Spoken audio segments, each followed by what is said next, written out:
El Sillón del Barbero es uno de los espacios más privilegiados de una ciudad y desde los de Shave the Sailor os descubriremos semanalmente historias que merecen ser contadas, rutas por las que perdernos y proyectos que os sorprenderán, porque Vigo tiene tesoros escondidos y aquí te los traeremos todos.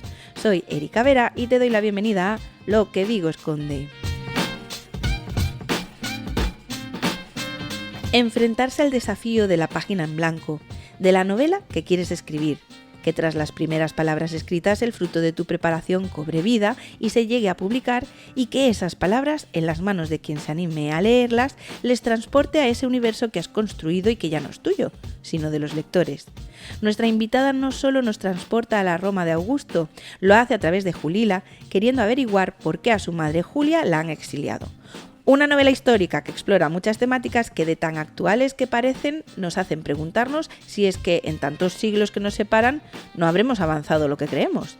Ella es licenciada en Historia y arqueóloga, una impronta que dota de autenticidad los detalles que tan cuidadosamente escoge para transformar las páginas de Las Máscaras de Julia en una verdadera puerta teletransportadora. Bienvenida, Sandra.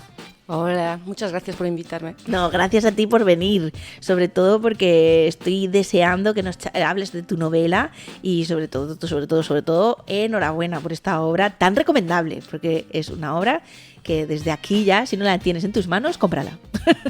Gracias. Vamos a empezar por un básico, que es que dicen que los gallegos nacemos donde nos apetece y tú escogiste Toulouse para nacer. ¿Cómo fue tu infancia allí y cuándo te instalas definitivamente en Vigo? Bueno, yo soy hija de inmigrantes gallegos, como tanta gente, ¿no? Y nací en Toulouse y viví allá hasta lo que es segundo de bachillerato. Uh-huh. Toulouse es una ciudad donde hay un gran ambiente español, por decirlo de una forma. En mi edificio donde vivíamos, cada vecino teníamos a los andaluces en el primero, en el tercero estaban los catalanes, en el cuarto vivíamos los gallegos. Quiero decir, sí. Toulouse es una ciudad donde hubo mucha gente que emigró por el tema de la guerra civil, claro, ¿no? Que huyó de España. Entonces, al final, pues se junta una buena comunidad española, sí. ¿No? Eso fue refugio del sur de Francia, fue refugio de muchos. Y, de hecho, yo tengo parte de mi familia en Lyon, que también escapando de la historia. De hecho, a ver si algún día consigo convencerla. Ella no vive aquí, pero a ver si algún día la convenzo para que nos cuente su historia, porque sería interesante recoger también esas historias de quienes se fueron, porque se fueron no por gusto. No, y de Galicia se fue mucha gente, es una diáspora gallega, ¿no? Tal cual. Hay un documental que me gusta muchísimo recomendar y creo que todavía se puede encontrar en la web de Televisión Española sobre el pueblo de Avión. Y relata muy bien cómo fueron esos años tan duros de hambre, de familias que deciden emigrar para por lo menos una oportunidad de que, bueno, yendo a otro país, ganando un dinero y enviándolo a casa, tu familia no se te muera de hambre. Claro. Es tremendo. Claro. Pero bueno, llegas aquí a Santiago, creo. Sí, a Santiago. Bueno, mi madre decide volver y yo estoy justo en ese año para empezar la universidad. Uh-huh. Entonces empiezo la carrera en Santiago de historia. De historia. Y de historiadora, a arqueóloga. ¿Fue un proceso natural? ¿Fue algo escogido? ¿Fue fortuito? Bueno, digamos que a mí siempre me gustó la historia desde chiquitita. Lo que pasa es que en Francia el currículum es bastante contemporanista, por lo menos en mi época. Uh-huh. Y entonces pues empecé la carrera pensando que era contemporanista. También es cierto que mi otra gran pasión era, pues, cuando era niña, mi hermana tenía un libro de mitología griega y me había dicho, no lo toques, es de la biblioteca, no toques ese libro. Eso es lo peor que le puedes decir a una persona, ¿no? No toques, ahora no puedo dormir hasta que lo toque.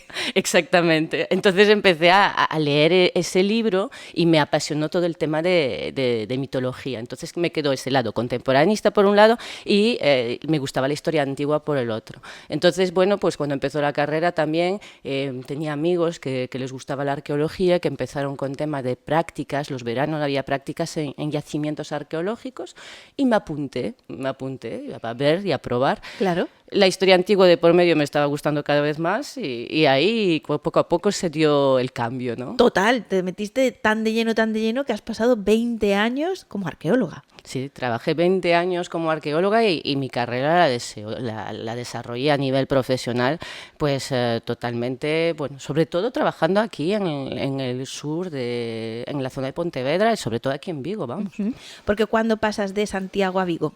Pues digamos que mi pareja es de aquí de Vigo, desde entonces de hecho, y pues nos vinimos para aquí, él tenía un pisillo y entonces pues aprovechando la ocasión para facilitarte esa transición entre la vida de estudiante y la vida laboral, pues nos vino muy bien y nos vinimos para aquí. Sí. Jolín, y como arqueóloga, ¿qué es lo que más te ha gustado experimentar? Porque tiene que ser una pasada estar en algún sitio y de repente ser la primera persona que ve algo que ha estado oculto tanto tiempo. Bueno, yo creo que es eso, el placer de poder ver algo por primera vez, a lo mejor en 2000 años. Wow. Nadie ha visto eso en 2000 años. Ese pensamiento a mí me parecía siempre una pasada, ¿no? Luego es cierto que es una profesión que se tiene muy idealizada, la arqueología.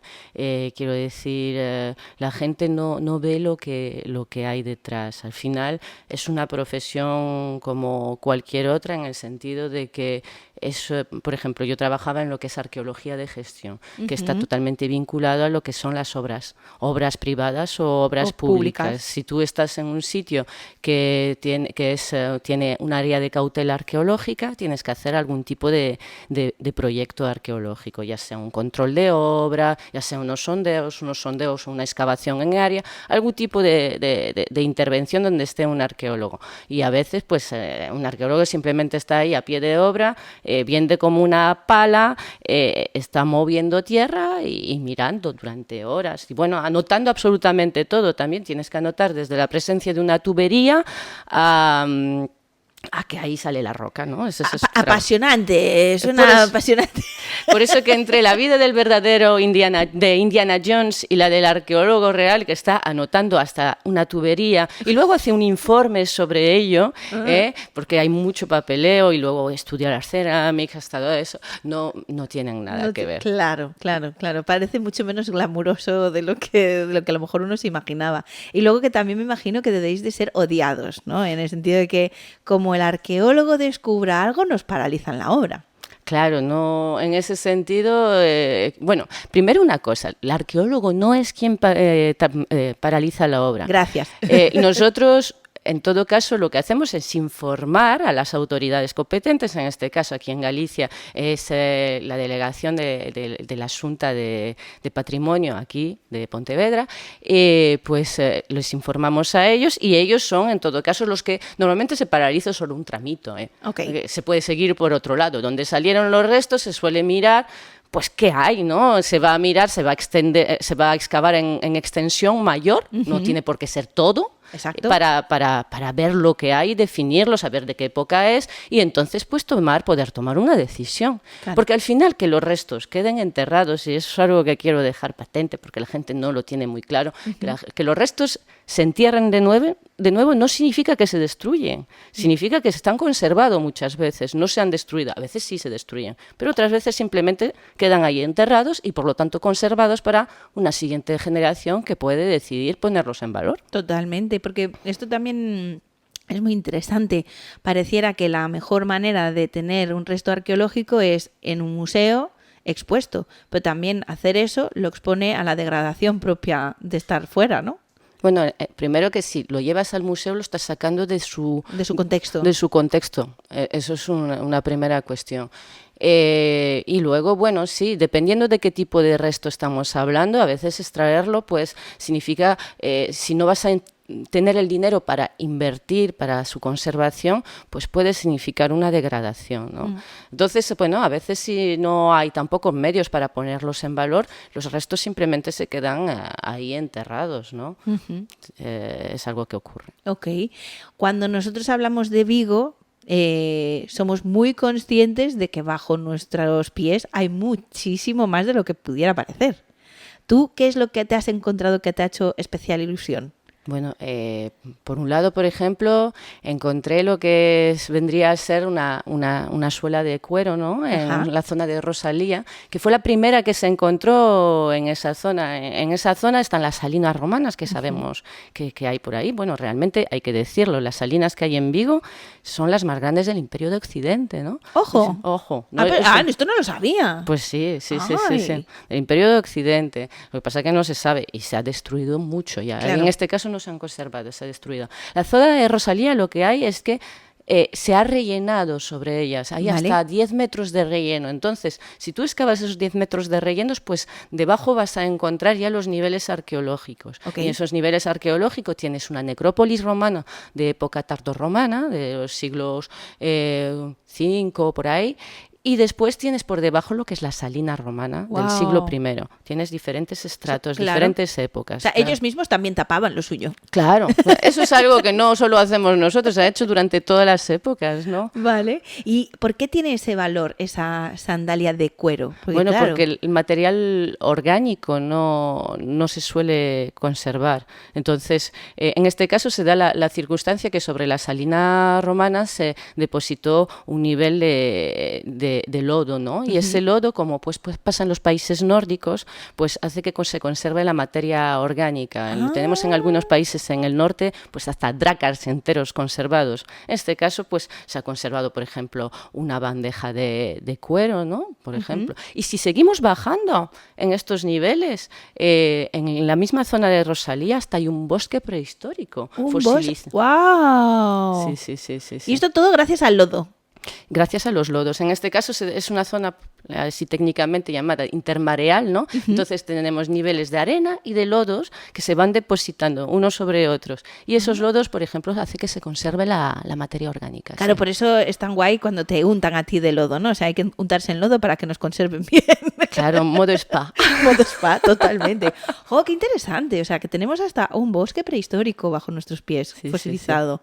¡Wow! Y nosotros en Vigo no tenemos, quizás por no tener a lo mejor estructuras a nuestro alrededor que nos lo recuerden, como puede ser, yo que sé, el Coliseo Romano o el Acueducto de Segovia, que son como recordatorios tan visuales, que los puedes tocar, de que ahí pasaron los romanos. Nosotros aquí en Vigo no hemos sido capaces de tener esa conexión con ese Vigo romano. Nos lo cuentan, está ahí, pero no lo vemos. ¿Es tan importante Vigo en Roma como se cree? ¿No tanto? ¿No sabemos? ¿Se sabe? ¿No se sabe? ¿Se contesta un poco, digamos, desde la... ¿Cómo se dice? Jolín, ahora no me va a salir la palabra. Ay, cuando intentas teorizar, desde la hipótesis. O sea, ¿conocemos desde la hipótesis si sí o si no? Pues la verdad, este Vigo romano, bueno... Hay que decir que es bastante más importante de lo que se cree comúnmente, ¿no? Al final, restos tenemos algunos, tenemos expuestos, me refiero. Tenemos desde las salinas romanas ahí en el Sergas, ¿no? Tenemos la vía romana de Toralla, que también podemos visitar. Esto es Vigo romano, pero bueno, después tenemos Castreso con el Castro, que era algo más que el lugar de botellón en los 90, ¿no? Tenemos restos del pasado. Al final, Vigo, y es algo que opino sobre la ciudad, siempre tuvo un estatus administrativo inferior a su realidad industrial, porque en Vigo también tenemos lo que son salazones, ¿no? En la zona de Marqués de Valladares se han encontrado salazones romanas, donde pues se usaba esa sal para echar sal al pescado para conservarlo, ¿no? Vale. Entonces, quiero decir, tenemos toda una industria en época romana y que se desarrolla, que es mayor de lo que nos dice la ciudad a nivel administrativo, ¿no?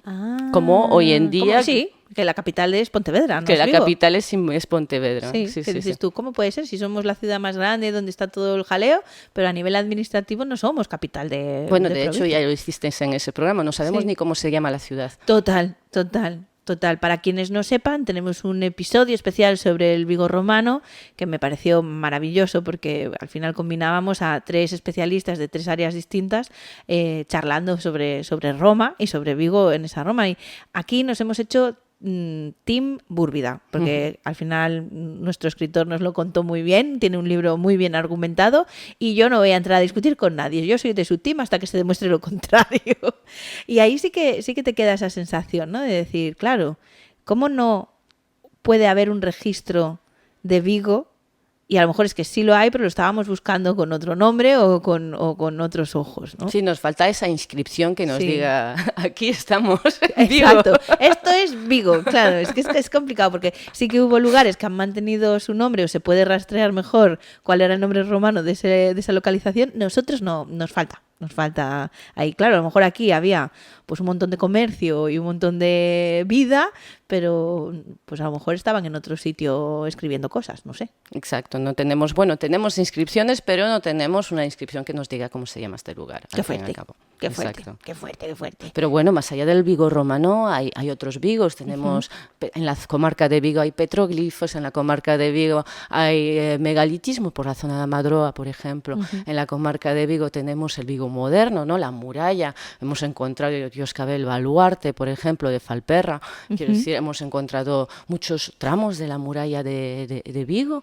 Sí, que están ahí. Están ahí. Que no los vemos, pero están. Sí, se descubrieron y se volvieron a tapar, están ahí conservados. ¿No? Que se hayan vuelto a tapar no significa que se hayan destruido. Exacto. Están conservados, sí. Eso es lo importante. Caminamos sobre ellos, amigos. Exactamente. Vivimos sobre la historia. De hecho, hubo un proyecto en su momento que habían marcado el trazado de la antigua muralla. Con pisadas, creo recordar, ¿no? Había como unas pisadas por el suelo que era como por aquí iba la muralla. Exacto. Es que hay una cosa que es como esa dificultad para poder ver lo que un día fue, ¿no? Es como o te enseñan una imagen o te hacen un dibujo o la capacidad para tener esa visión no hay la que tiene todo el mundo. abstraerse. Claro, no la tiene de todo el todas mundo. formas también hay una cuestión y es que si tú pones en valor un resto arqueológico tienes que proveer medios para mantener esa puesta en valor. Claro. Quiero decir, por ejemplo, hubo tramos de muralla que fueron puestos en valor en su momento bajo un cristal y luego pues se llenaba de verdín. Ya. Evidentemente, pues igual que al dinoseto lo talas,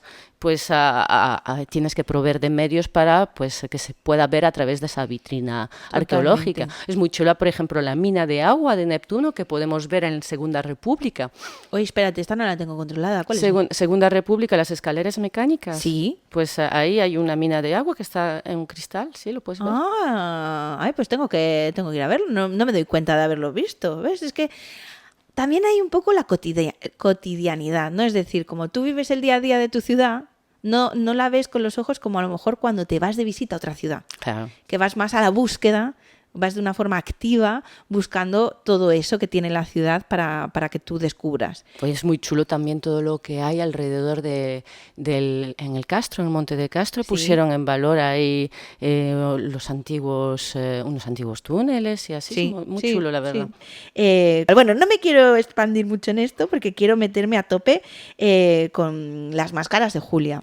Ya te tenemos a ti como historiadora, como arqueóloga y ahora como escritora. Las máscaras de Julia no es tu primera novela, ya escribiste una antes, que además fue ganadora de un par de premios. Sí, 2 premios Is Libris, ¿no? Uno a Mejor Autor Novel y otra a Mejor Libro de Novela Histórica de 2017. Ojo. Y es que pasó bastante tiempo entre una novela y otra, y la arqueología puede ser muy demandante a veces. Claro, es que, a ver, para escribir hace falta el tiempo de sentarse y escribir. Sí, bueno, y tener un hijo, todo, la vida es... La vida pasa. La vida pasa, sí, exacto. ¿Qué sensaciones tuviste cuando te enfrentas a esa primera novela y además, aún por encima, te felicitan de tal manera que te dan premios? Bueno, la verdad que hace mucha ilusión y yo qué sé, además cuando fueron los premios, la recogida de premios, cuando coincidí con alguien como Almudena Grandes, ¿no? Wow. Y dices que había ganado otra categoría y dices, wow. Wow. Totalmente. En tu caso además es novela histórica, es decir, no es voy a coger todo lo que sé, lo pongo en un libro y es una ficha técnica. No, tú utilizas todo lo que tú conoces, pero le das un punto de ficción. Claro, bueno, es que a mí me gusta escribir y más allá de que soy arqueóloga, historiadora y todo eso, me gusta lo que es escribir, y pienso que en novela es muy importante también, en novela histórica es también muy importante la parte de novela, las selecciones que vas a hacer desde un punto de vista ya más literario, porque al final novela es, y lo que quieres hacer es, buscas a través del vehículo de la novela entretener al lector, que al fin y al cabo es eso, ¿no? Podemos hacer llegar algunas cosas de la academia al lector, pero desde un punto de vista mucho más amable, como es el medio de la ficción histórica. Total. Al final, yo creo que como persona usuaria del mundo, pero no especialmente apasionada por los tecnicismos de la historia, yo creo que voy a consumir mejor una ficción que pueda estar enmarcada en un sitio y de la que quizás pueda aprender algo, pero también yo como consumidora tengo que tener cuidado que no es un documental, discernir dónde está el punto donde está la ficción y dónde está la realidad también es una responsabilidad, ¿no? De decir, ahora a ver si yo me voy a creer que lo sé todo sobre una época concreta cuando hay una ficción detrás, o sea, creo que también hay un trabajo ahí de discernir, ¿no? Claro, hay que saber distinguir. Al final, en novela histórica tenemos huecos, ¿no? Porque las fuentes nos cuentan ciertas cosas y luego hay que rellenarlas de la forma más coherente posible. En este caso, después hay autores que lo rellenan con más o menos coherencia histórica. Sí. Quiero decir, hay gente que le importa más y hay gente que le importa menos. Uh-huh. Ahí está también la elección de cada cual y sobre lo que quieres elegir, ¿no? ¿Y puede ser un primer acercamiento para que luego tú empieces a consumir algo más técnico, por ejemplo? Yo creo que sí. De hecho, creo que puede ser un primer acercamiento muy interesante sobre determinadas épocas. Tiras la caña, pescas y dices, ¡buah! ¿Me ha gustado o no me ha gustado? Okay. ¿Me interesa o no me interesa? Ha picado mi curiosidad y puedo mirar más, ¿no? Uh-huh. Por ejemplo, en mi novela, al final, bueno, es algo que hace la editorial en general, siempre va un posfacio, ¿no? Un posfacio histórico de un historiador. En este caso, otra historiadora, una historiadora sobre las mujeres, en este caso, Patricia González, que hace pues un posfacio explicando cosas respecto a la novela desde un punto de vista histórico. Vale, o sea, como más sin ficción. Sin ficción, exacto, sin Qué ficción. Guay. Tú, en tu primera novela, te centras en Calígula. Sí. ¿Qué descubres en Calígula? Bueno, como para que le dediques una novela, un personaje tan odiado. A mí justamente es eso, lo que me gusta es un poco que la investigación histórica suele ir por un lado y lo que llega al gran público va por otro. Al final tenemos una imagen muy decimonónica de la historia en general y además la divulgación muchas veces repite los mismos tópicos porque venden, porque decir de Calígula que nombró a su caballo cónsul vende mucho más que decir que en realidad Calígula pensó, que es lo que nos pone en las fuentes, por cierto, literalmente, pensó en nombrar a su caballo cónsul y que probablemente lo que estaba es metiéndose con un senador cuando dijo eso, ¿no? Hasta un caballo sería mejor que tú. Efectivamente. Al final hay mucha parte de interpretación de lo que hacen las fuentes clásicas. Y las fuentes clásicas ya de por sí están escritas con un sesgo.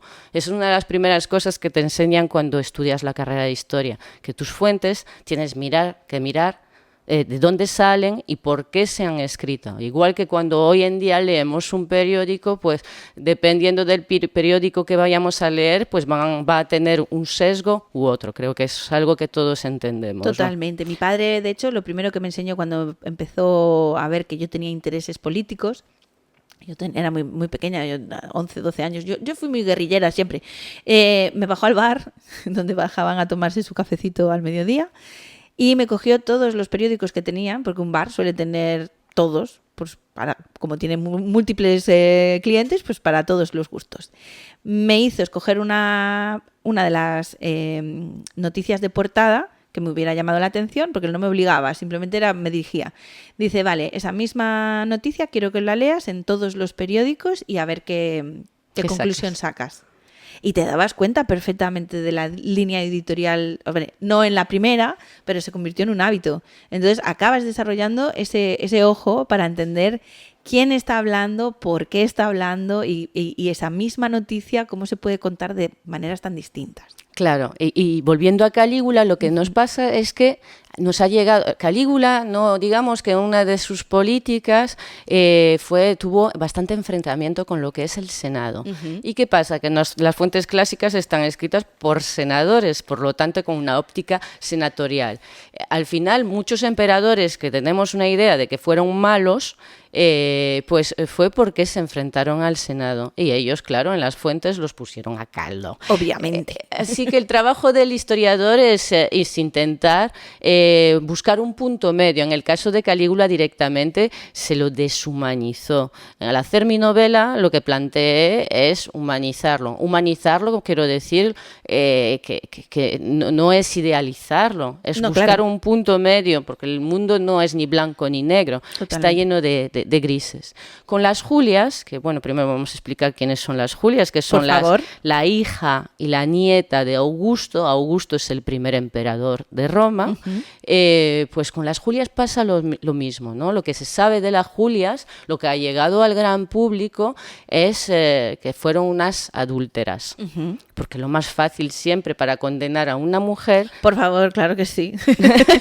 Adúltera, eres la letra escarlata, por ejemplo, ¿no? Es como, oh Dios mío, el hombre puede tener tantas amantes como le dé la gana, pero pobre de ti como tengas deseos más allá de tu marido. Claro, fuera real o no fuera real. Sí. Siempre fue una imagen, una forma de ensuciar la virtud de una mujer, o ensuciar la reputación de una mujer.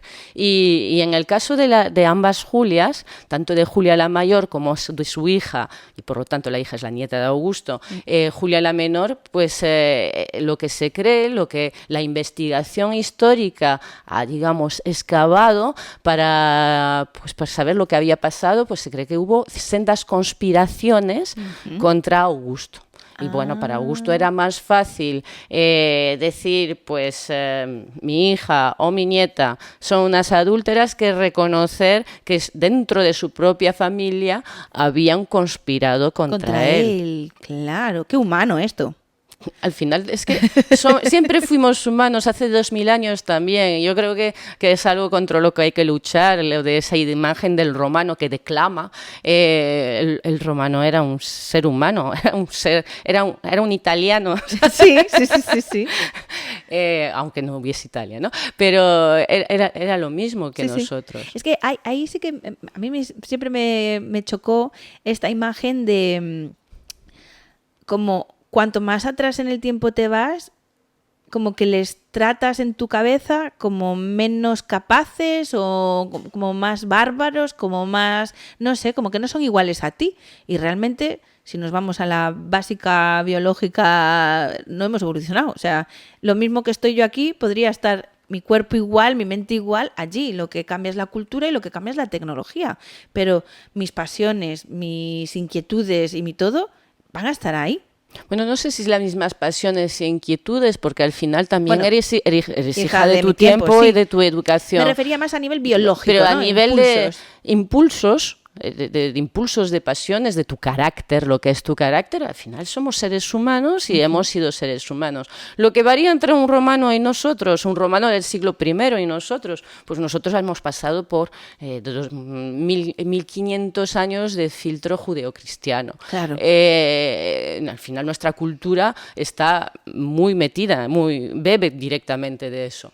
Pero hay muchos valores en común. Un romano también, para un romano estaba mal asesinar también. Claro. Hay muchos valores que compartimos socialmente. Al final son seres humanos. Y al hacer novela histórica creo que lo principal es desarrollar personas. Claro, con esa complejidad que podemos encontrar ahora. Y no porque te la inventas, sino porque eran así. Claro, ellos eran así como cualquier ser humano y a veces tenemos, incluso las fuentes nos dan algunos rasgos de carácter de algunos personajes, ¿no? Yo que sé, Julia, en mi novela, las fuentes te vienen a decir que era una persona con bastante retranca y una, yo que sé, una forma de enfrentarse a la vida como... buscando el lado positivo de la vida. Una tía muy positiva. Entonces, bueno, pues para mí es un personaje que me resulta inspirador en ese aspecto, ¿no? Totalmente, porque hemos dejado a Calígula en la primera novela, no hay conexión, ¿verdad?, con las máscaras de Julia. Bueno, la conexión es que, digamos que una hermana de Julia la Menor es la madre de Calígula. Al final hay una... bueno, pues sí que hay. Entonces... es que son toda familia aquí, quiero decir. Están conectados ellos, pero me refiero a la novela no. Las novelas no están conectadas. No es primera nada. Parte con Calígula y segunda con esta. No tienen ninguna conexión. De hecho, la de Calígula tiene un pequeño carácter fantástico porque es un juicio en los infiernos romanos de Calígula, ¿no? Empieza la novela por el final, Calígula muerto y nada, su alma va a ser juzgada. Y a partir de ahí empezamos a reconstruir su vida a través de testimonios y de flashbacks. Ok, qué interesante. Va de eso la novela. Otra novelísima que vamos a recomendar, porque esto suena interesantísimo. En ambos casos yo las veo en pantalla tanto grande como pequeña, ¿no? ¿Cómo es esto de enfrentarte como historiadora a la ficción de tu época más estudiada y que te la conoces tan bien? Bueno, al final te la tienes que tomar como lo que es, quiero decir, es ficción, sobre todo a nivel de pantalla, y bueno, hay series que tienen, por ejemplo, mejor, a nivel material están mejor hechos, yo que sé, pienso en Roma de HBO, que a nivel de imagen está bastante bien hecha, pero que luego se inventan cosas, porque sí, y a mí me resulta, yo lo digo siempre, a mí me resulta una pena que a veces inventan cosas o rasgos en los personajes, cuando en la historia real ya hay esas cosas. Por ejemplo, el personaje de Atia, que es la madre de Octavio, Octavio, que es el futuro Augusto, ¿no?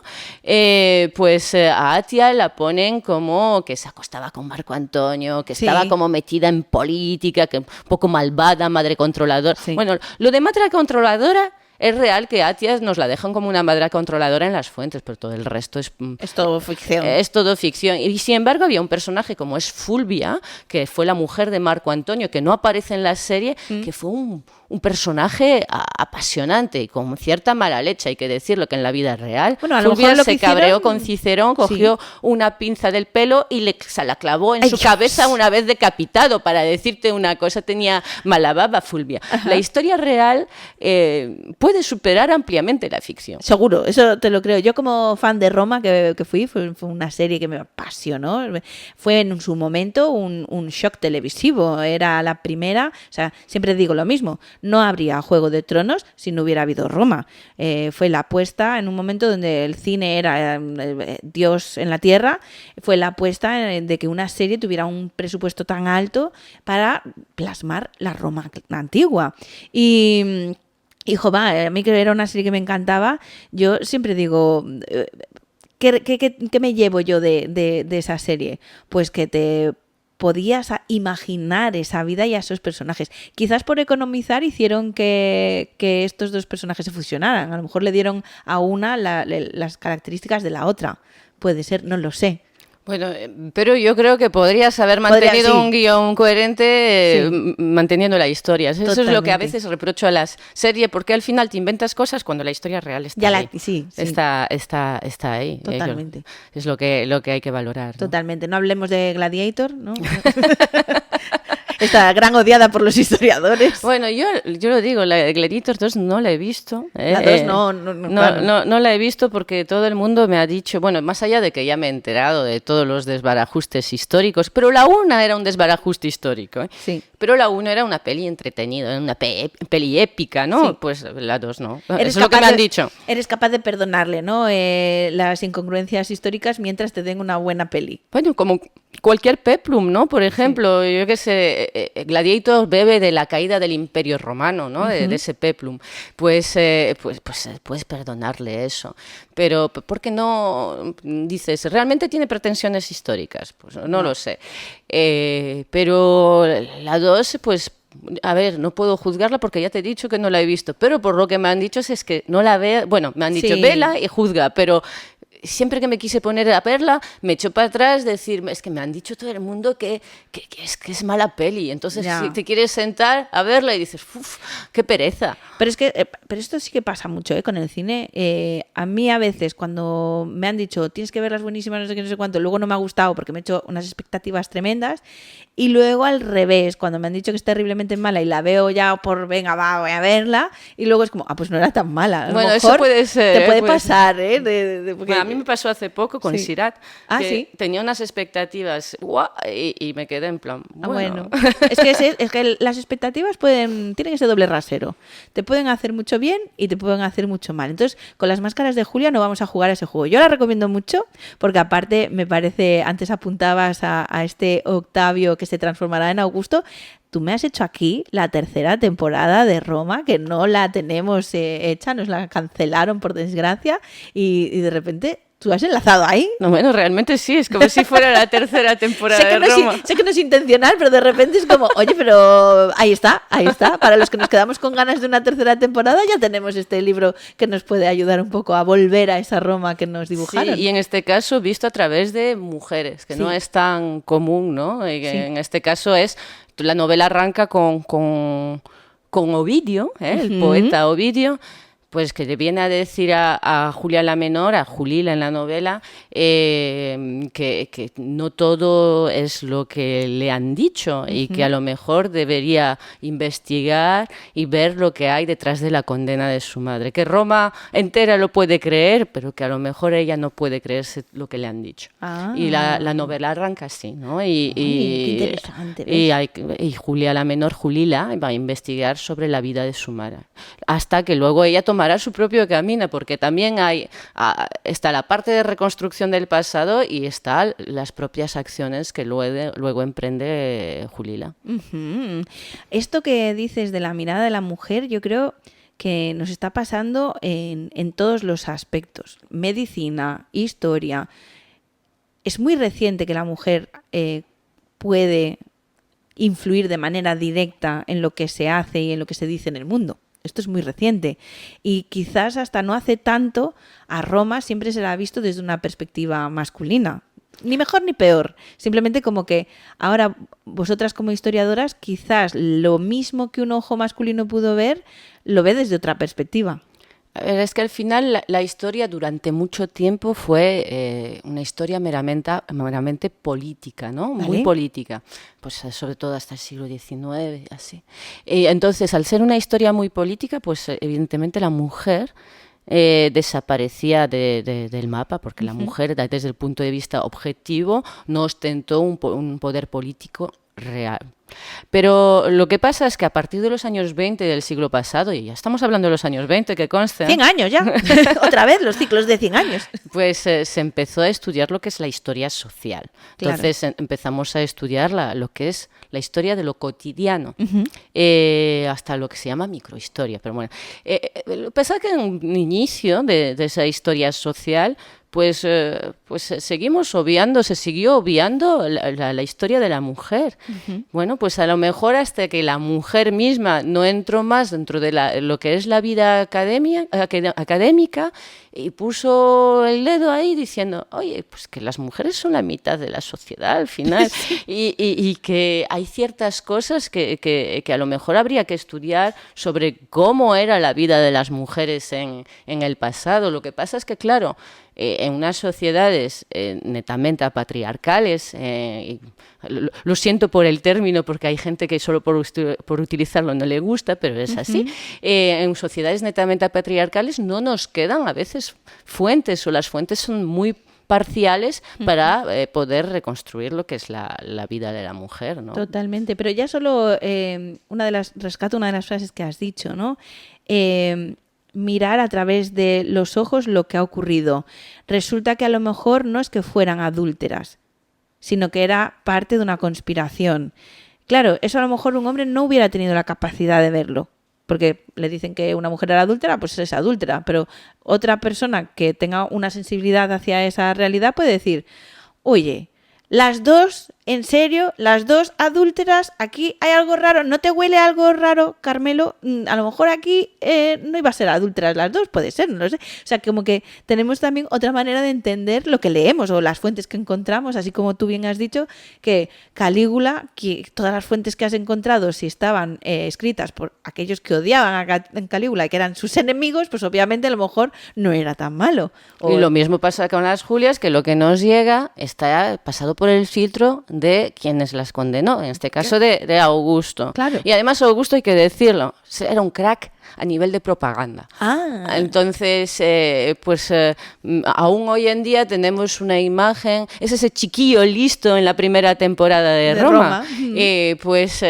Aún hoy en día tenemos una imagen de lo que es su gobierno súper idealizada. En este caso pasa lo contrario, que con Calígula, en el caso de Augusto, tenemos que intentar objetivizar desde el otro punto de vista, pues que a lo mejor no todo fue tan maravilloso y fantástico como nos lo pintan, ¿no? Claro, pero ¿hasta qué punto? Claro, esto también es de estas cosas que reflexiono mucho cuando leo historia antigua.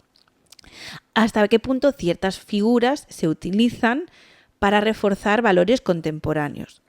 Yo voy al pasado, hago un cherry picking de manual, cojo a una figura que me pueda interesar para reforzar mi relato. Y a lo mejor te digo solo lo que me interesa de esa figura, porque cuánta gente se va a poner a hacer una investigación a fondo de si lo que estoy diciendo es verdad o mentira. Y pongo el ejemplo, por ejemplo, de Medusa. Medusa, yo toda la vida, para mí, era el monstruo con el que se enfrentaban y te quedabas petrificado y ya está. Y luego arañas un poco y resulta, ostras, pero ¿quién era Medusa? ¿Y cómo acabó así? Y dices, ostras, es que abusaron de ella sexualmente y aún por encima queda ella de monstruo, ¿no? Y la condenan. Condenan. Entonces, de nuevo otra vez esa ambivalencia, ¿no? De cosas que han pasado, que llegan a nosotros ya por 1000 filtros, no solo uno, 1000 filtros, y con además intenciones, pues dependiendo de con cada personaje, pues una intención u otra, ¿no?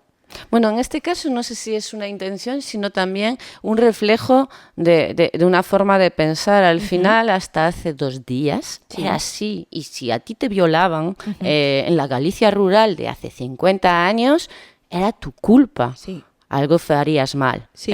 Era así. Llevabas la falda muy corta. Aún hoy en día hay gente que dice esas cosas, sí. Pero es que realmente hasta hace nada era la norma, por decirlo de una forma. Entonces hay tantas cosas que realmente socialmente han cambiado hasta hace tan poco. Realmente somos...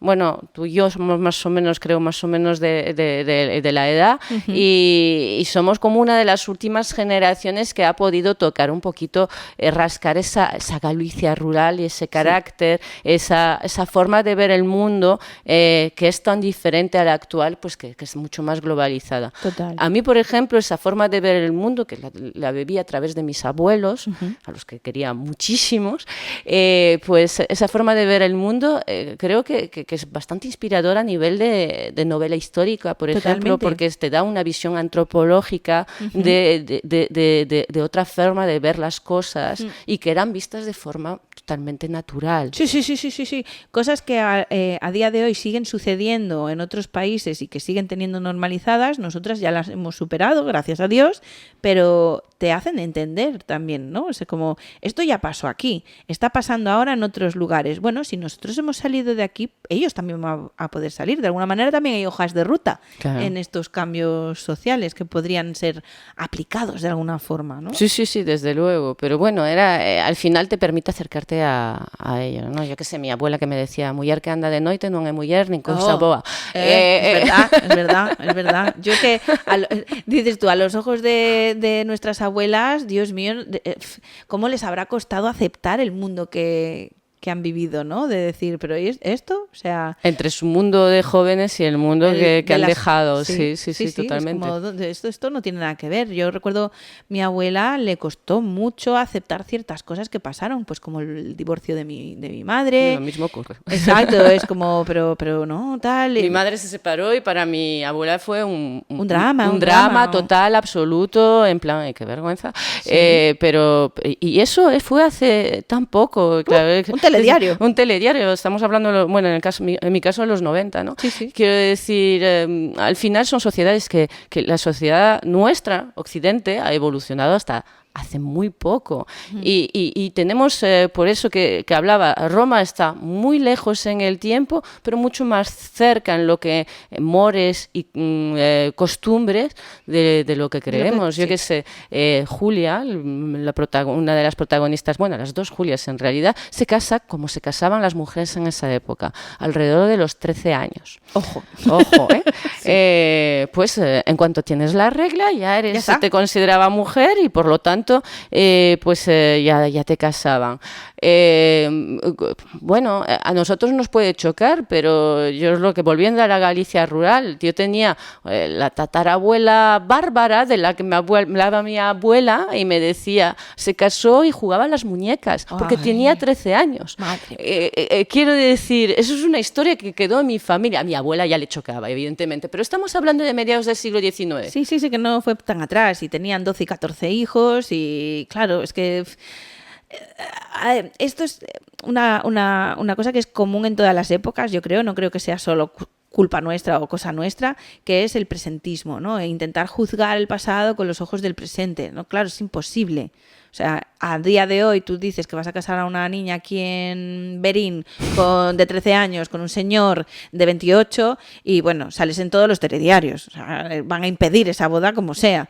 Pero en el Berín de hace, y pongo Berín como puedo poner, San Andrés de Comesaña, que era donde era mi abuela, era lo normal. Era lo normal, en mediados del siglo XIX era algo normal, pues claro. Ya está, quiero decir, y para los romanos era lo normal. Lo que no podemos, y más en novela histórica también, es pasar la novela por el filtro del presentismo. Quiero decir, al final hay cosas que aparecen en la novela, a mí me dicen, pero tu novela tiene cosas feministas porque aparecen malos tratos.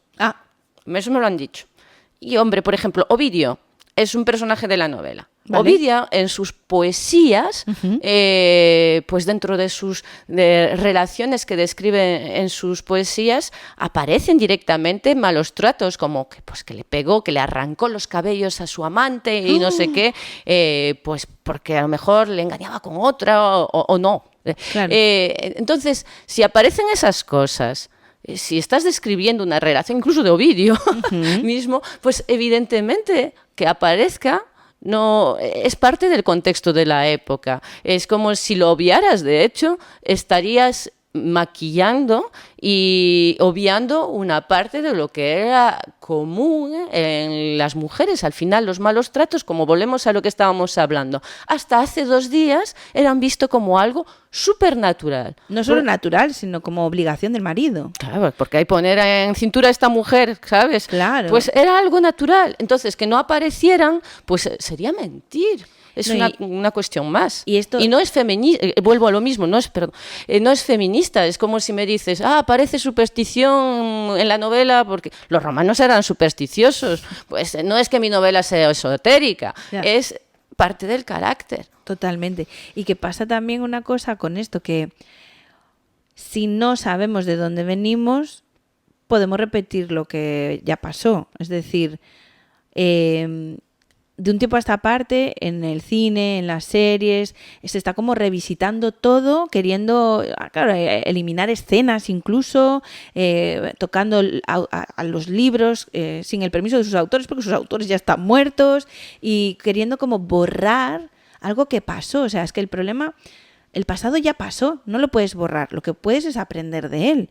Y si tú quieres dulcificar, pues para que... Es que es un error, porque precisamente sabiendo, como sabemos, que hasta antes de ayer las niñas en Galicia se casaban con 13 años y tenían 12 hijos, pues no lo olvidemos, para que ninguna otra niña tenga que casarse. No, es que esa forma de revisitar desde un presentismo libros del pasado, a mí me choca muchísimo. Quiero decir, al final cada obra es hija de su tiempo y eso no es ni mejor ni peor, No. es hija de su tiempo. Hoy en día se cambian hasta nombres de libros, Sí. porque no se consideran políticamente correctos. Bueno, pero es que ese libro se escribió en un contexto diferente al nuestro. Claro. Y Y aprovecha ese título para hablar de lo que pasó. Exacto, aprovecha ese título para que se entienda ese contexto, que pues había una visión a lo mejor del racismo, una visión racial entre comillas de la sociedad que no tenemos hoy en día. Claro. Aprovéchalo y divulga sobre esa cuestión. No cambies, no hagas. Los romanos tenían una cosa que se llamaba damnatio memoria, ¿no? Okay. Y entonces cuando pues un emperador, por ejemplo, no gustaba, después se borraba su memoria. Oh. Sus inscripciones se borraban. Le hicieron una damnatio al nombre de Vigo, ¿no? Pues mira, oye. No, pues hubiéramos encontrado borrado. Cachis. Pero, cachis, no, sería la leches. Pero sí, se borraban los nombres en inscripciones, en monedas, a veces se rayaba su imagen, Okay. a veces se reesculpían bustos con otros rasgos. Sí. Lo que viene a ser borrarte del mapa, vaya. Sí, se borraba su memoria. Y bueno, a lo mejor a veces, pero no te digo de tener plazas con bustos de Franco, por ejemplo, No. pero que sí que estén en un museo para decir, pues mira, este señor estuvo aquí, pasó esto y lo otro, pues no te digo que no. Voy a aprovechar esta lanza que tienes aquí con Franco. Es que si no lo haces, pasa lo que pasa ahora, que hay chavales que no saben quién es. Y como escuchen a alguien contando sus virtudes y se lo crean, de repente son franquistas. Bueno, es que está pasando. ¿Me entiendes? Entonces, claro, no, por no querer hablar de él, ahora coge más fuerza que nunca. Pues es que el problema fue haberlo erradicado. Yo, como bien dices, no es tener memoriales en su honra, pero no borrarlo es contraproducente. Y se está viendo, no solo con Franco, se está viendo con todos los dictadores que hubo en Europa en el siglo XX, sí. Exacto, en el siglo pasado. Entonces, hay entiendo la intención, como ha sido muy malo, no queremos que nadie lo recuerde, es como el innombrable, es como Voldemort, ¿sabes? El que no debe ser nombrado. Pero mira, Voldemort resurgió y casi se los carga a todos. Es que el problema de no nombrar las cosas es que luego se confunden.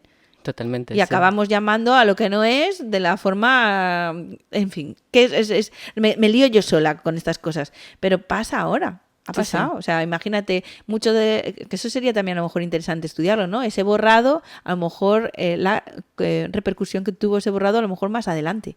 Bueno, sí, después los seres humanos siempre somos nostálgicos de lo que no tenemos. Sí. Entonces, como se tiende a idealizar siempre el pasado, los romanos le pasaban, por ejemplo, a Augusto, como venían de casi un siglo de guerras civiles, cuando él consiguió imponerse, pues su política se basó en lo que es las costumbres de nuestros antepasados. Para que Roma volviera a florecer, tenemos que basarnos en las costumbres del pasado. El pasado era mejor.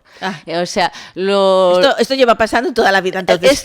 Toda la vida, los romanos, es que al final siempre se mira a la generación anterior por encima del hombro y se dice, nosotros éramos mejores. Sí. Y del anterior dices, ojalá se viviera como en aquellos tiempos. Sí. Eso lo hacían los romanos y sigue pasando ahora. Por eso te decía, al final somos seres humanos y en la novela pasa eso. Pues tenemos que construir personajes que sean tan humanos como podemos ser hoy en día, aunque sea en el siglo I después de Cristo, ¿no? De hecho, les creas un lema Sí, bueno, en este caso es un lema que creo que es familia, trabajo y virtud.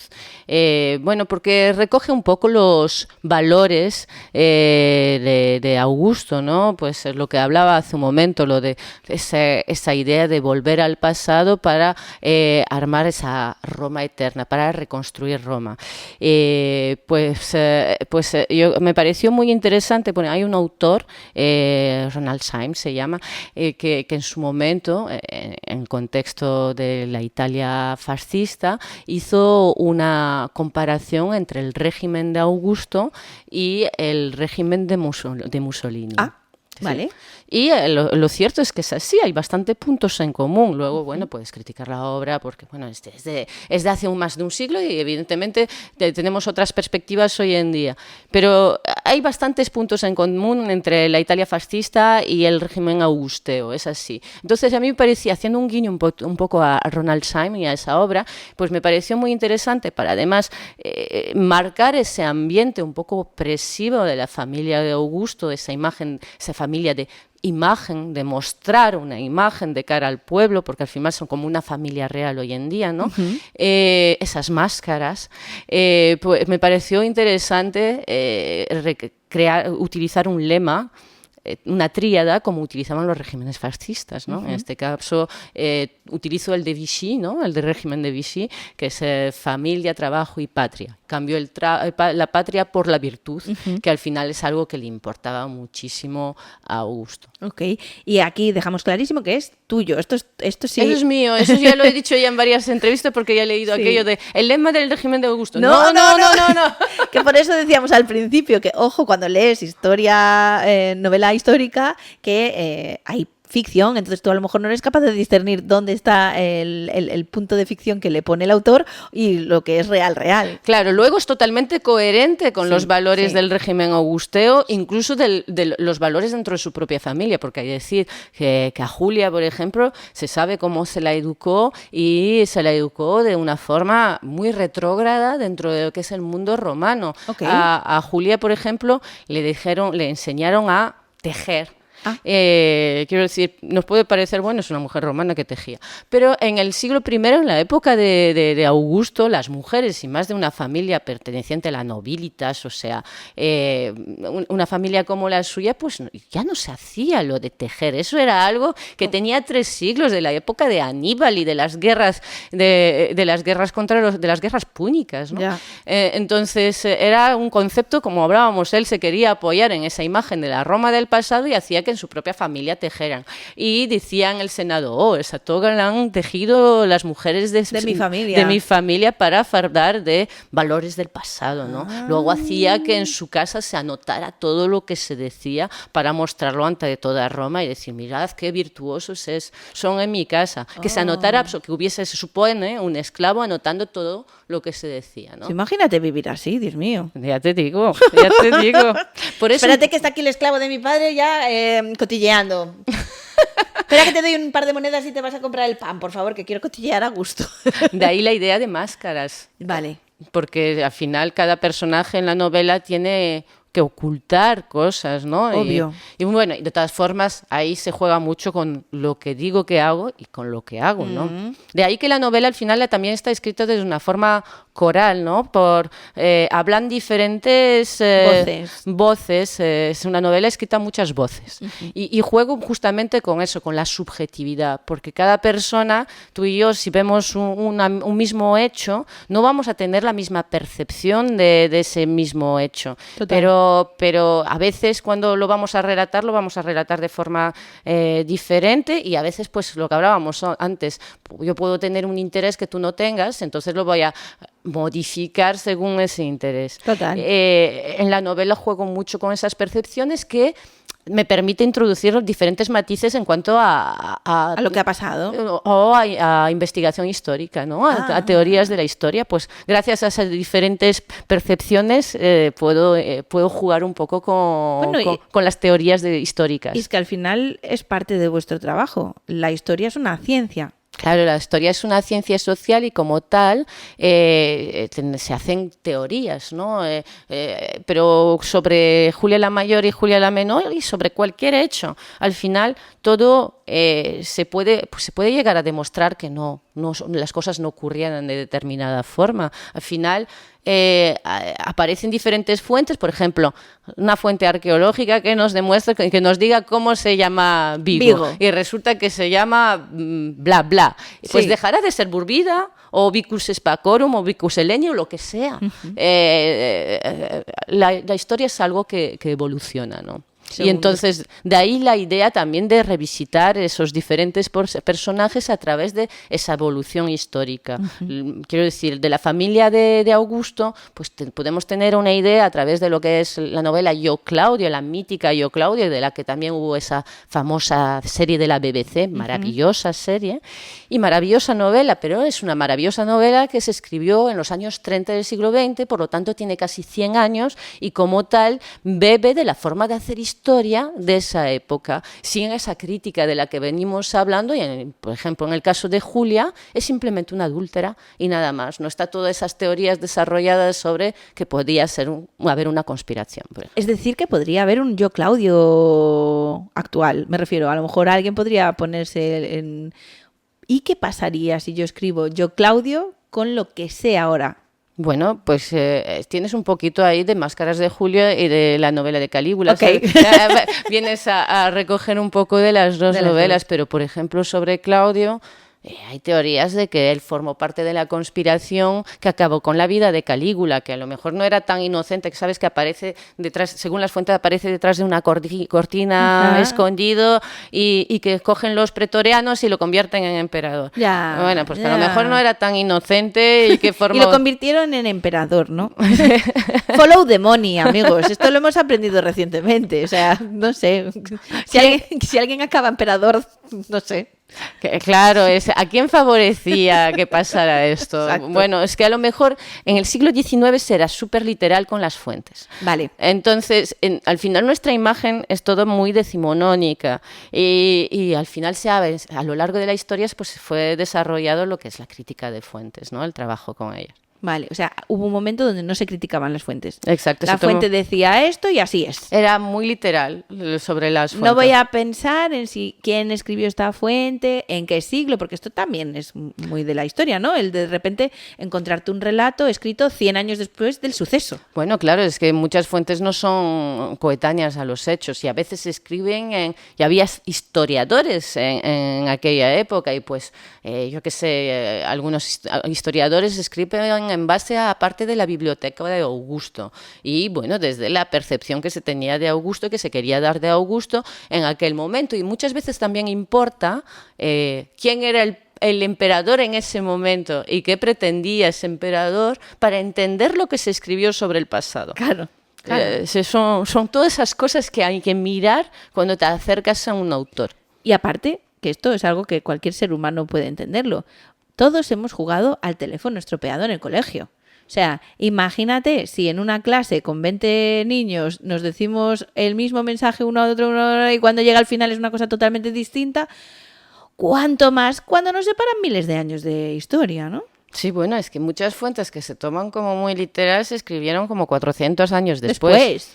Claro. Y a veces son copia de copia. Y bueno, después hay que tener en cuenta cómo nos han llegado a nosotros, porque cómo han llegado las fuentes clásicas después muchas han sido copiadas. Vale. Y quien dice, pues por ejemplo los monjes en la época medieval, sí. Fueron copiando, pues y bueno, en ese proceso de copia también se perdieron obras, yo qué sé, claro. Igual que tenemos la vida de los 12 Césares de Suetonio conservada, pues al parecer Suetonio había escrito una vida de las cortesanas más influyentes ¡qué de interesante! Roma. Pero se ha perdido, pero claro, los monjes medievales dijeron... Uy, no, aquí cortesanas no, no, yo no veo, pecado, me fustigo, ¿cómo voy a Vamos, estar tentado por la carne? Son cosas que dices, qué maravilloso sería que se encontrara eso, ¿no? Claro, es que la historia que tenemos es lo que tenemos, pero no es toda la historia. Claro. se ha perdido muchísimo por el camino. Entonces, lo que tenemos es fruto de los avatares, de los avatares del tiempo y pues también de lo que hicieron algunas personas a lo largo del tiempo con lo que nos fue llegando.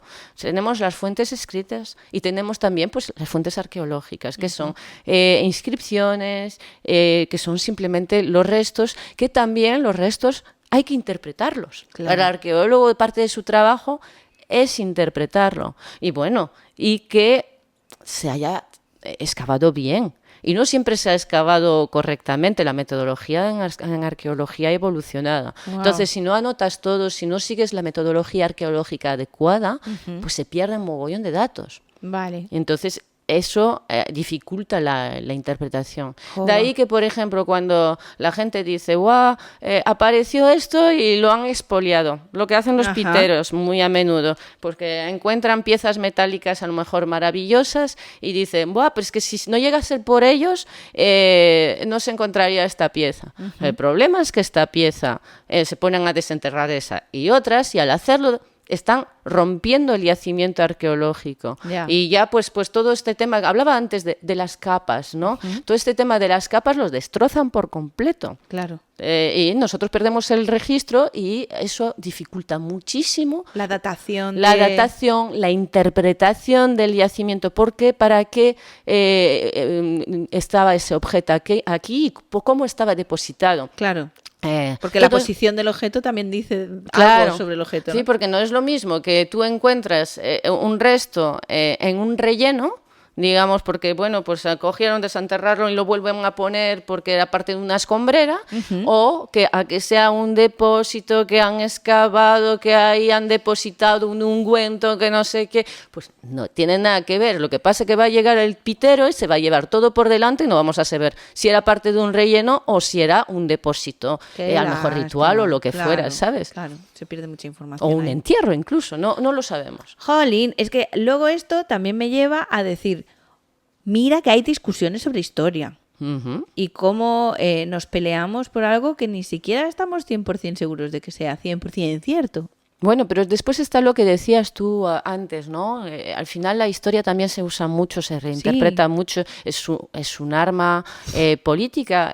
Hablábamos antes de Augusto y su deseo de vuelta al pasado, pero es que Mussolini, el propio Mussolini utilizó a Augusto como ese recurso, claro. Como ese recurso de edad de oro, como Augusto utilizaba el discurso de edad de oro, pues Mussolini usó el discurso de la edad de oro. Curiosamente, Trump hoy en día pretende que su gobierno sea la edad de oro a la vez. Son términos que se utilizan a lo largo de toda la historia y se hace referencia a diferentes personajes a lo largo de la historia por emblemáticos o por puro interés. Sí. Y luego lo que sea la realidad, como bien decías, poco importa. Poco importa, efectivamente, porque yo puedo escoger ahora a Napoleón, porque me flipaba Napoleón, mira todo lo que consiguió, o Carlomagno, ¿no? Estos grandes nombres de la historia. Y los voy a utilizar a mi gusto y a mi necesidad. Es que el propio Napoleón es una figura que podemos enfocar de diferentes formas. Sí, vino aquí y conquistó, pero a la vez, junto a las tropas napoleónicas, se trajeron las ideas de la Ilustración, se trajeron las ideas revolucionarias. Entonces, donde pasó Napoleón, después se desarrollaron las revoluciones liberales. Entonces, ¿podemos criticar Napoleón? Evidentemente, pero a la vez pues pocos Napoleones hubo, porque si no a lo mejor seguiríamos con el antiguo régimen, quiero decir, no seguiríamos, pero hubiera durado mucho más tiempo. Ahí hay un relato, creo que es chino, de estas fábulas chinas antiguas que se sigue repitiendo, que nunca cuento bien, pero que viene a ser esto como la buena suerte o mala suerte, ¿no? Pues un señor que está en un poblado y su hijo llega, que ha tenido un accidente con el caballo y tiene la pierna mala, ay, qué mala suerte, mi hijo se ha roto la pierna. Y justo esa tarde llegan los soldados del rey a reclutar a los jóvenes del pueblo y ese joven con la pierna rota no se la llevan. Entonces, ¿fue mala suerte o fue buena suerte? Y así pues va relatando una serie de acontecimientos donde, claro, cambia dependiendo de la perspectiva, ¿no? A lo mejor en el momento te parece mala suerte y luego es buena suerte, pero luego vuelve a ser mala suerte, claro. Pero luego vuelve... Es que es un continuo, el tiempo no para de avanzar. Sí. Es así, y el cómo juzgas un periodo de la historia puede variar incluso en el momento en el que tú estés en la historia. Bueno, puede variar y según las personas. Claro. Quiero decir, y después se niegan hechos o a veces se dan por hechos que no eran reales, otras veces, pues por ejemplo, hay gente que niega los campos de concentración. Increíble. Eso pasa. Sí. Quiero decir, eso pasa y eso es real. Bueno, ahora mismo es que estamos en la era de la negación de todo. O Bueno, sea, yo he leído hace poco de alguien que... la Tierra es plana. Terraplanista que negaban Australia. Esa Ay, me encanta, me encanta. Sí, eso lo Pues vi hace poco. no sé dónde estará viviendo mi prima, entonces. Bueno. No, que son actores. Son actores. Sí, los australianos no existen. Vale. Bueno. Vale. Me ha encantado. Me encanta. Claro, Sí. la gente que quema la nieve diciéndote que la nieve no es real, o los que creen que los pájaros son robots. Ay, cámaras, me encanta. Claro, es que estamos en una época donde dices, Dios, es que tocaba, bueno, pero a lo mejor toca volver a explicarlo todo otra vez y a demostrar. Quizás lo que ha ocurrido es que se ha generado una desconfianza tremenda entre lo que es la voz que en teoría nos daba toda la información que creíamos que era verdad. Bueno, pues vivimos en una era de sobreinformación. Sí. Entonces, esa sobreinformación, pues tienes que ponerla en tela de juicio. Uh-huh. Y hay gente pues que la ponen demasiado a veces en tela de juicio hasta el punto del absurdo. Sí. Que quiero decir, y poner en tela de juicio pues la ciencia al completo, ¿no? Sí. Pues, No, pero lo entiendo porque volvemos a lo mismo. Al entender en el mundo los intereses políticos tan grandes que hay y que los políticos son capaces de muchas cosas. Claro, de repente y Estados Unidos a lo mejor no llegó a la luna y no sé qué, no, empiezas como a dudar de todo. Como entres en la vía conspiranoica, no sé, acabas en tu casa con papel albal en la cabeza. Totalmente. Entonces esto también a lo mejor se estudiará en los libros de historia. Yo creo que es algo muy interesante dentro de unos años, cuando haya cierta perspectiva, se empiece a estudiar, sobre todo porque nosotros vivimos en un momento de cambio, ¿no? Somos una sociedad que recientemente, pues todo ese mundo de esa globalización, todo ese Internet global, esa sobreinformación es algo totalmente nuevo, así que tenemos una sociedad en transición. Hasta que no termine esa transición, hasta que no se termine de legislar sobre todas esas novedades, no se instaurará lo siguiente. Claro. Pero de momento vivimos justo en esa época y hay que ver cómo cambia. Siempre he tenido esa sensación, fíjate. Siempre he tenido la sensación de decir, claro, es que nos ha tocado, yo le llamaba entre eras. Nos ha tocado vivir como una época entre eras. Entonces es incierto, pero no sé hasta qué punto todas las épocas son entre eras. Bueno, yo creo que hay épocas con... Pues yo creo que hasta este siglo XXI ha sido una época de grandes cambios, sí es cierto, pero creo que no todas las épocas han sido de tan grandes cambios como ha sido esto, porque al final aquí tú coges, porque pasa muy poco tiempo, ¿no? Entre generaciones y entre lo que vivió mi abuela, mi madre, que a lo mejor mi madre recuerda el primer televisor que entró en el pueblo. Y que yo recuerdo cuando mis abuelos no tenían teléfono en el pueblo y cuando pusieron la calefacción y mi hijo, pues que ya recuerda todo con internet y así desde que nació. Entonces, ¡buah! Es muy poco tiempo, estamos hablando del espacio de 3, 4 generaciones y el mundo dio un cambiazo brutal. Yo creo que aquí necesita probablemente asentarse un poco. Sí, para ver lo que será lo siguiente, ¿no? Claro, o hemos entrado en un proceso de aceleración brutal, me refiero que a lo mejor ahora todos los cambios van a ser igual o más rápidos. Bueno, yo creo que hasta en algún momento tiene que parar, ¿no? Sí. En algún momento, volvamos un poco para atrás. Sí, bueno, está pasando. Gente que está echando de menos teléfonos sin ser smartphones, ¿no? Y teléfono fijo y el volver un poco a... Quizás toda esta tecnología no nos ha hecho bien. Bueno, yo no soy tecnológica en ese aspecto y siempre creo que hay un poco de nostalgia de lo que hablábamos antes, de cualquier tiempo pasado fue mejor, ¿no? Pero sí, es como todo, hay que vivir las cosas en su punto medio, ¿no? ¿Y cómo crees que nos juzgarán en el futuro cuando una historiadora arqueóloga como tú esté analizando esta época? No lo sé, la verdad no lo sé. Pues supongo que habrá que ver lo que pasa detrás para poder juzgarla de forma más justa, ¿no? Vamos a tranquilizarnos, ¿no? ¿Qué ocurrirá? ¿Qué ocurrirá? Claro, dicen que saber ser historiador puede ayudar a prever el futuro. Espero que no, en este caso. No es halagüeño, no es halagüeño. Si me guío por lo que ha pasado y los indicios que hay, no, esto acaba muy mal. Pero sí que tengo curiosidad. Y los periodos de paz no son tantos en la historia, y más aquí en este rincón de Europa, ¿no? Entonces, bueno, a lo mejor hay que cuidar un poquito lo que tenemos y no darlo por sentado. Eso me lo dijo mi padre también desde muy chiquitita.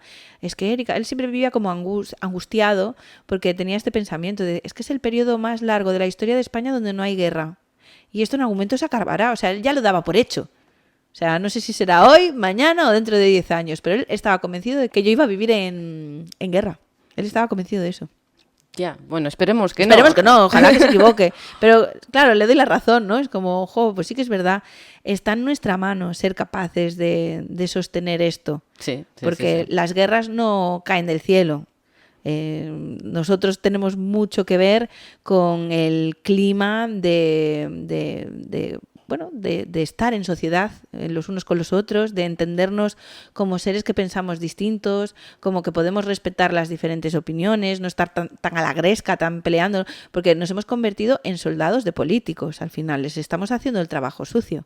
Bueno, y creo que en este aspecto, por ejemplo, las redes sociales ayudaron muchísimo. Eso será otra cosa que habrá que estudiar, ¿no? El impacto de las redes sociales, de la fake news, todo un montón de fuentes que hablábamos, de fuentes históricas, que serán fuentes históricas en un futuro que habrá que analizar con perspectivas. Sí, bueno, podemos tener un gran trabajo ahí. Podemos pensar que sí, esperemos que lo tengan, quiero decir, porque al final lo digital también vuela. Sí. Así que si se mantienen, tienen ahí un montón de cosas. Pero al final eso es un poco como dices de un prehistoriador que te suelta toda una teoría de la evolución humana a partir de una costilla, ¿no? Y en cambio que un contemporaneista tiene que leer como 2000 periódicos. Al final, pues cada época juega un poco con lo que tiene. Cada historiador de cada época juega con lo que tiene. Sí, pero sí que es cierto que a lo mejor cuando te vas a la prehistoria y te dibujan a estos dinosaurios así de una manera determinada y dices... Prehistoria no hay dinosaurios. Vale, entonces ¿dónde están los dinosaurios? Antes. ¿Cómo se le llama? ¿Se le llamaría? Pues son pues no quiero decir, los historiadores estamos a partir de que hay ser humano. Ah, vale. Y entonces antes son paleontólogos. Vale, pues entonces... Los paleontólogos, por ejemplo, que a raíz de 4 huesos te dibujan un dinosaurio de una manera determinada y ahora últimamente está diciendo la gente, oye, ¿y si hubiera plumas? Y de repente el Tyrannosaurus Rex ya no es con esa imagen que tú tienes, ¿no? Es que a lo mejor tenían plumas o pelo, o ¿sabes? Es que no. Y es como, ¿cómo somos capaces de inventarnos todo? Bueno, es que de hecho a veces con restos han hecho reconstrucciones de monstruos, ¿no? Sí. Tanto en el presente como en el pasado, porque también, por ejemplo, los romanos sabemos que a veces encontraban restos de huesos del pasado, a lo mejor de dinosaurios, incluso se imagina. Y de ahí salían esas criaturas, ¿no? Y monstruos, el ¿no? cíclope o el kraken o cualquiera de estos, claro, podría ser que... La mitología, no, sí que se sabe que hay... O sea, esto sí se sabe, ¿no? Se sabe, sí. Certificado, que ellos hicieron nacer todas estas criaturas en base a que encontraron... Bueno, no, se sabe que hay alguna vez que se encontró... se encontraron restos, me refiero. Que luego montaran todas esas teorías en base a eso es otro tema. Pero sí, cabe pensar que sí. Cabe pensar que en alguna posibilidad hay, sí. Totalmente. Jolín, Sandra, tampoco te quiero robar mucho tiempo. Vamos a devolvernos a las máscaras de Julia, porque yo quiero que te lo compren. Con el primer libro ganaste un premio. Espero que con las máscaras de Julia ganes un montón más. Ojalá. Que guste mucho y que HBO te compre los derechos para hacer la 3ª temporada de Roma. Oye, sería fantástico. Yo les digo que sí. Hashtag HBO, incluso España, que ahora tenemos propio HBO España, que aquí tenemos una autora increíble que nos hace viajar en el tiempo a Roma y además con los ojos de estas 2 mujeres que han sido tratadas por la historia como adúlteras y a lo mejor no lo eran. Así es. Así que si quieres descubrirlo, pues lees la novela, que seguro que pasas un buen rato. ¿Cómo la consiguen? ¿Dónde se puede comprar? Pues la verdad, pues la puedes comprar desde cualquier librería, el Corte Inglés, en el Amazon, lo que quieras. Si ahora vamos a Librouro, ¿me la compro? Pues no sé si está en Libro 1 en particular, pero si podría... no me la encargan. Sí, totalmente. Pues ahora voy al Libro 1 por Las máscaras de Julia, porque yo estoy deseando leerlo. ¿Qué más? Ah, sí, claro, que si no, la última pregunta que le hago a todos los invitados que venís a este programa, que es que ¿qué te gustaría encontrar en Vigo? En Vigo en particular. Es difícil porque tú ya has encontrado mucho de lo que de lo que tenemos, pero bueno, a lo mejor quieres encontrar otra cosa más. Bueno, pues lo que podría ser es el nombre de Vigo, ya que hablábamos de eso, ¿no? Creo que podría ser interesante encontrar un miliario donde apareciera el nombre de la ciudad, ¿no? Algo, por favor, que nos saquen de dudas, porque queremos saber si es Búrvida, Vicos Spacorum o cualquier otro nombre, el que sea. Sí. Que nos den nombre, por favor. Exacto. Muchísimas gracias, Sandra, de verdad. Es un gusto hablar contigo. Es un gusto que nos hayas ayudado a entender un poco mejor cómo funciona esto de contar la historia y además novelarla. Pues muchas gracias a ti. La verdad que este lugar, la barbería, es muy chula y pues encantada de estar aquí. Genial, genial. Y a vosotros que estáis ahí, que habéis llegado a este minutaje, entiendo que os ha gustado el tema, así que no tenéis excusa. Os compráis las 2 novelas de Sandra porque os van a rechiflar y nada, que seguimos grabando, seguimos emitiendo porque vamos a seguir descubriendo tesoros que esconde la ciudad. La semana que viene, uno nuevo. Hasta la próxima. Chao, chao. Ahora sí. ¡Guarda!